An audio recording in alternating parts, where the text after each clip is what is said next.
Just finished reading The Pharmacist by Rachel Atala, and let's talk about it. So the premise of this book is that we meet Wolf, who is a pharmacist for the bunkers down below. However, the bunker has a very erratic and paranoid leader who is asking Wolf to do certain favours in exchange for luxuries. She's starting to become more concerned about the leader's behaviour and what is actually going on behind the scenes. She's concerned that doing these favours for the leader may be putting herself and everyone else in the bunker in danger. The back of the book says it is a thriller, and I guess dystopian can sometimes wrap up in a thriller genre. However, I would say this is more like a dystopian contemporary thing.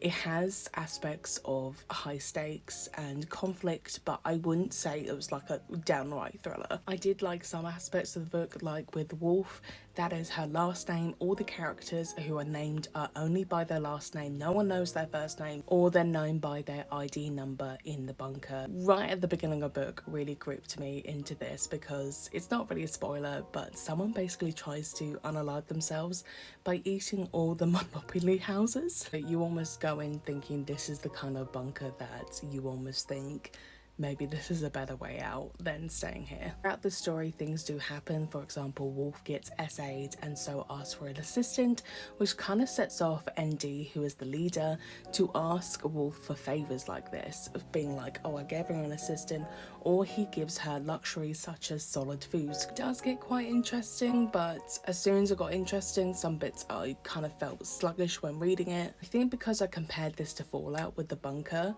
I kind of forgot that in Fallout they leave the bunker. I don't really know fully what happened above, but we can assume it's something nuclear, so it'll be a struggle for them to actually go up to the real world. Very much had a love-hate relationship with the characters. With Wolf, she was very hard on herself, thinking she doesn't deserve to be in the bunker. And ND, who was the leader, felt very one-dimensional. You never really found out why he was the leader or anything like that, which I wanted to kind of know. I think I kind of wish I learned more about him and how he became the leader and all that. That way it kind of makes more sense of what's going on. One thing I couldn't get past though, and it's ironically one of the reasons why I don't read Sally Rooney books, is because there was no speech marks in this entire book. And I learned that the hard way when I was reading it, being like, I'm really confused at this point.